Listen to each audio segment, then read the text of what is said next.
Why do some people seem to carry the world on their shoulders, while others drift through life untouched? Carl Jung believed that suffering isn't random. He said that those who feel the deepest pain, the most crushing loneliness, the weight of invisible burdens, these aren't the cursed ones. They're the chosen ones, chosen not by fate or fortune, but by the unconscious itself, calling them toward something greater than comfort. If you've ever felt like life is harder for you than it is for others, if you've wondered why you can't just be happy like everyone else seems to be, if you wake up with a heaviness in your chest that has no name, this is for you. Because what you're carrying isn't a curse, it's a doorway. Jung spent his life studying why certain souls are marked by shadow, and what he discovered will change how you see your pain forever. There's a reason you feel different. Most people move through life on autopilot. They follow the script they were given: work, consume, distract, repeat. They don't question. They don't dig. They stay on the surface because the surface is safe. But you can't do that. Something inside you won't let you. Jung called this the burden of consciousness. It's the weight of seeing what others don't see, of feeling what others won't feel. You notice the cracks in the facade. You sense the emptiness behind the smiles. You carry questions that have no easy answers. This isn't weakness. It's awakening. Jung said that consciousness comes at a cost. To become aware is to become responsible. You can't unsee what you've seen. You can't unfeel what you've felt. And once you start looking beneath the surface of life, everything becomes heavier. But here's the truth most people miss. This heaviness is your initiation. In ancient cultures, the shaman was always the wounded healer, the one who had been broken, who had descended into darkness, who had touched the edge of madness and returned. They weren't chosen because they were strong. They were chosen because they were willing to carry what others couldn't. You are being initiated. Every sleepless night, every moment of doubt, every time you felt too sensitive, too emotional, too deep for this shallow world, it's all part of the process. You're not failing at life. You're being forged by it. Jung wrote that the psyche compensates. When something is missing in the collective consciousness, certain individuals are forced to carry it.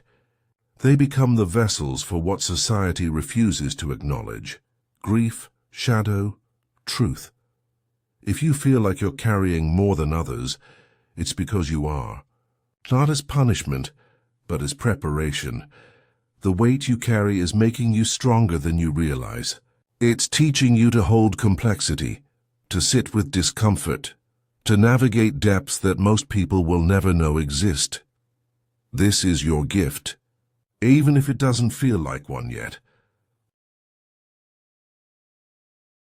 There's something following you. Maybe it's a feeling you can't name. Maybe it's a pattern you keep repeating. Maybe it's a version of yourself you're ashamed of. The angry one, the needy one, the broken one. Jung called this the shadow. And he said the most important thing you'll ever do is turn around and face it. The shadow is everything you've pushed down, denied, rejected about yourself. It's the parts of you that don't fit the image you want to project. The jealousy, the rage, the fear, the desire for things you're not supposed to want. Most people spend their entire lives running from their shadow. They build walls of positivity, spirituality, productivity, anything to avoid looking at the darkness inside. But the shadow doesn't disappear. It just grows stronger in the dark. Jung discovered that whatever you refuse to integrate will sabotage you. It shows up as self-destruction, as relationship patterns, as the same painful lessons repeating over and over. You think you're moving forward, but you're just circling the same wound. The people who carry the most weight are the ones whose shadows are the largest. Because they've felt more, suppressed more, survived more. And here's what makes this beautiful. Your shadow isn't your enemy. It's your power in disguise. Every quality you've rejected in yourself is raw energy waiting to be reclaimed. The anger you push down might be the boundary setting you desperately need. The selfishness you're ashamed of might be the self-love that will save you. The darkness you fear might be the depth that makes you real. Jung said that wholeness isn't about becoming perfect, it's about becoming complete. And you can't be complete by only accepting the pretty parts. This is why your pain has purpose. Every wound you carry is an invitation to integrate something powerful. Every time life breaks you open, it's giving you access to more of yourself. The weight isn't just burden, it's buried treasure. When you stop running from your shadow and start turning toward it with curiosity instead of judgment, something miraculous happens. The energy you were using to suppress yourself becomes available for transformation. You stop being at war with yourself. You stop needing everyone to see you as good.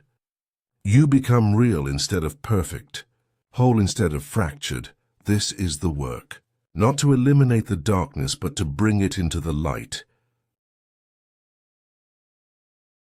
Something inside you is trying to get your attention. Maybe it's a recurring dream. Maybe it's a restlessness that won't go away. Maybe it's a voice that whispers, "This isn't the life you're meant to live." Jung called this the call. And ignoring it is what makes life unbearable. Most people silence the call. They numb it with distractions, drown it with busyness, rationalize it away with excuses. They convince themselves that the life they have is good enough, that wanting more is selfish, that changing would hurt too many people. But the call doesn't stop. It just gets louder. Jung said that neurosis is the result of refusing the call. When you ignore what your soul is trying to tell you, your body and mind rebel. Depression, anxiety, addiction, rage. These aren't character flaws, they're symptoms of a life unlived. The weight you carry often comes from this. You know you're meant for something different, but you're too afraid to pursue it. Maybe you were told your dreams were impractical. Maybe you learned that your desires don't matter. Maybe you've been playing a role for so long that you've forgotten who you are underneath. But the soul remembers, and it will make you sick trying to wake you up. This is why sensitive people suffer more. They hear the call more clearly. They feel the gap between who they are and who they're pretending to be. They can't ignore it the way others can. If you're reading this and something in you is stirring, pay attention. That stirring is sacred. Jung believed that each person has a unique purpose, a pattern encoded in the psyche that wants to be expressed. He called it individuation, the process of becoming who you truly are rather than who you were conditioned to be. But individuation requires courage. It means disappointing people, walking away from security, facing uncertainty. It means choosing the unknown path instead of the familiar one. The call asks everything of you, and that's why most people refuse it. But you're not most people. If you were, you wouldn't feel the way you do. You wouldn't carry what you carry. The weight is the call made manifest. It's your soul saying, wake up. There's more. You're capable of more. And the moment you stop resisting and start listening, everything shifts. No one tells you that transformation is lonely. When you start to change, when you start to wake up, when you stop playing the roles everyone expects, you lose people. Not because you want to, but because you have to. Jung understood this deeply. He called it the loneliness of individuation. The price of becoming yourself is that you outgrow the versions of you that others were comfortable with. Your family might not recognize you. Your friends might drift away. The people who loved you before might resent the person you're becoming. This is one of the heaviest weights you'll carry, the grief of leaving behind what no longer fits. But here's what Jung knew. This loneliness is necessary. You can't become whole while clinging to connections that require you to stay small. You can't step into your truth while performing for people who only love your mask. Real transformation happens in solitude, in the silence between who you were and who you're becoming. In the space where no one can follow you, because the journey is yours alone. This doesn't mean you're meant to be alone forever. It means you're meant to be alone with yourself first. Most people are terrified of their own company. They fill every moment with noise, with people, with anything to avoid sitting in the stillness and hearing what's actually true.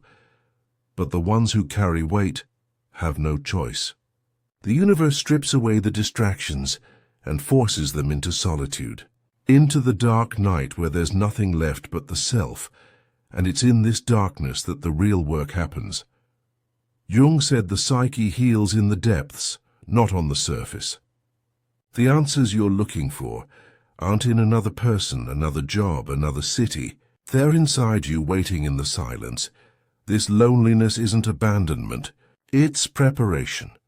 You're being emptied of everything that isn't truly yours. The borrowed beliefs, the inherited fears, the people-pleasing patterns. You're being stripped down to essence. And yes, it hurts.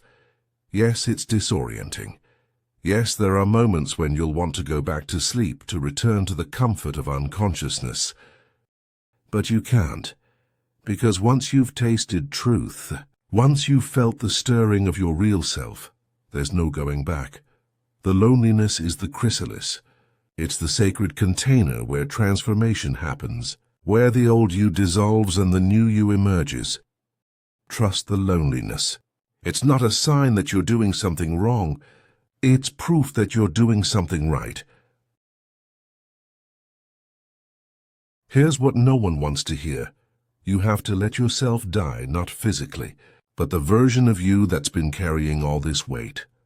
The identity you've been clinging to, the story you've been telling about who you are. It has to die. And you have to let it. Jung called this psychological death.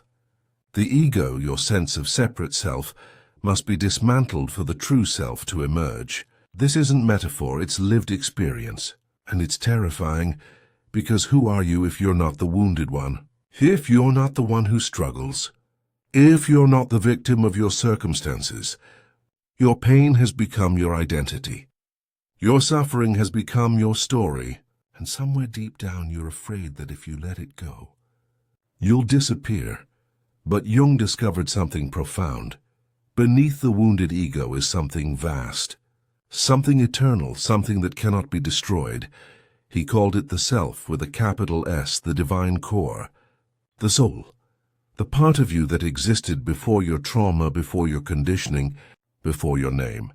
The weight you carry is the gap between ego and self, between who you think you are and who you truly are.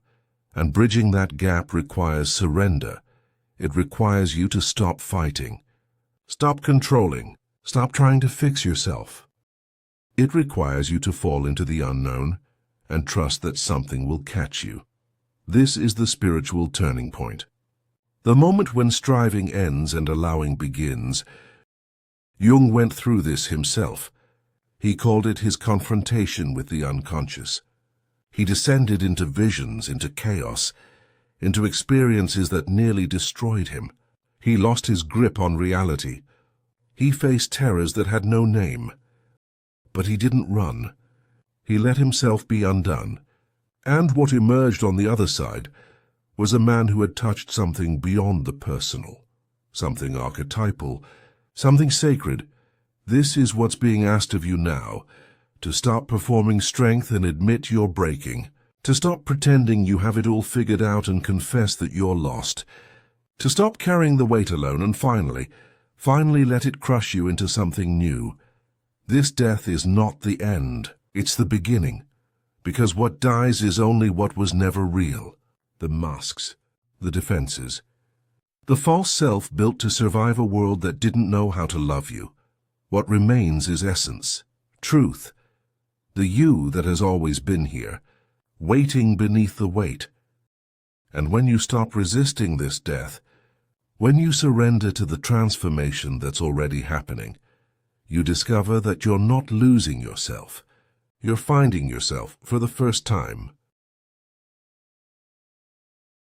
There's a moment after the breaking where everything becomes quiet. The noise stops. The striving stops.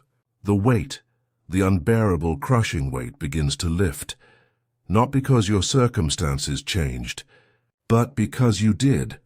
Jung called this individuation, the process of becoming whole, of integrating all the parts of yourself, the light and the shadow, the wound and the wisdom, the human and the divine.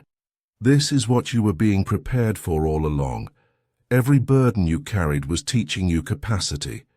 Every shadow you faced was reclaiming your power. Every moment of loneliness was clearing space for your true self. You weren't being punished. You were being sculpted.